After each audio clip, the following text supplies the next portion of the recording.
ನಮ್ಮದು ರಾಜ್ಯ ಒಕ್ಕಲಿಗರ ಸಂಘ ಅಡಿಯಲ್ಲಿರುವಂಥ ಪ್ರೀಮಿಯರ್ ಎಂಜಿನಿಯರಿಂಗ್ ಕಾಲೇಜಸ್. ನಮ್ಮಲ್ಲಿ 13 ಡಿಪಾರ್ಟ್ಮೆಂಟ್ ಯು ಜಿ ಕೋರ್ಸಸ್ ಇದೆ.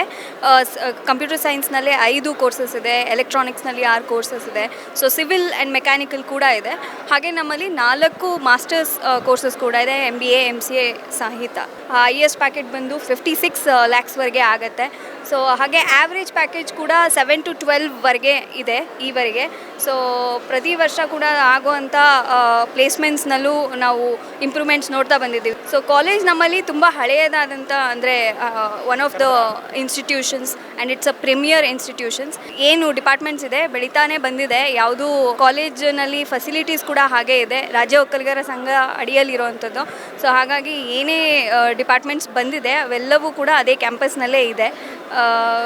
ಫೆಸಿಲಿಟೀಸ್ ಅಂತ ಬಂದಾಗ ಸ್ಪೋರ್ಟ್ಸ್ನಲ್ಲಿ, NCCನಲ್ಲಿ, NSS ಹಾಗೆ ನಮ್ಮಲ್ಲಿ 36 ಸ್ಟೂಡೆಂಟ್ ಕ್ಲಬ್ಸ್ ಕೂಡ ಇದೆ. ಸ್ಪೆಷಾಲಿಟಿ ಅಂದರೆ ಎಂಜಿನಿಯರಿಂಗ್ ಕಾಲೇಜಸ್ ಅಂದಾಗಲೇ ಕೂಡ ಟೆಕ್ನಾಲಜಿ ಇದ್ರ ಬಗ್ಗೆ ಮುಂಚೂಣಿಯಲ್ಲಿ ಇರೋವಂಥದ್ದು ಇರುತ್ತೆ.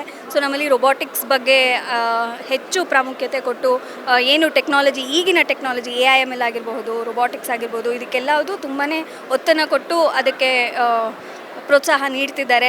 ಸೊ ಅಡ್ಮಿಷನ್ ಬಂದು 3 ರೀತಿಯಾಗಿ ಆಗುತ್ತೆ. CET ನಿಂದ ಆಗಬಹುದು, ಕಾಮೆಟ್ ಕೆಯಿಂದ ಆಗ್ಬೋದು, ಹಾಗೆ ಮ್ಯಾನೇಜ್ಮೆಂಟ್ ಕೂಡ ತಗೊಳ್ತಾರೆ. ನಮ್ಮ ಕಾಲೇಜಲ್ಲಿ ಕೆಲವು ಕೋರ್ಸಸ್ ಇದೆ, ಅಂದರೆ ಇಂಟರ್ನ್ಶಿಪ್ಸು ಮತ್ತು ಫೀಲ್ಡ್ ವಿಸಿಟ್ಸು ಆ ಥರ.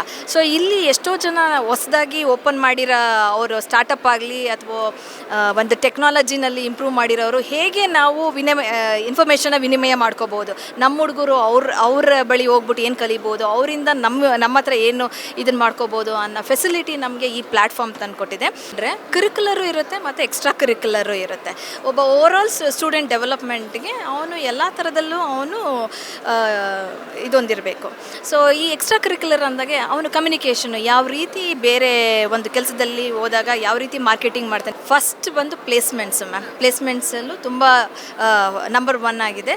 ಸೊ ಇದರಿಂದ ನಮ್ಮಲ್ಲಿ ಒಳ್ಳೊಳ್ಳೆ MNC ಕಂಪ್ನಿಗಳು ವಿತ್ ಹೈ ಪ್ಯಾಕೇಜಸ್ಸು BIT ಅಂದ ತಕ್ಷಣವೇ ರೆಪ್ಯೂಟೆಡ್ ಅಂದರೆ ಒಂದು ರೆಪ್ಯುಟೇಷನ್ನಿಂದ ಬಂದು ಇಲ್ಲಿ ಮಕ್ಕಳನ್ನ ತಗೋತಾರೆ.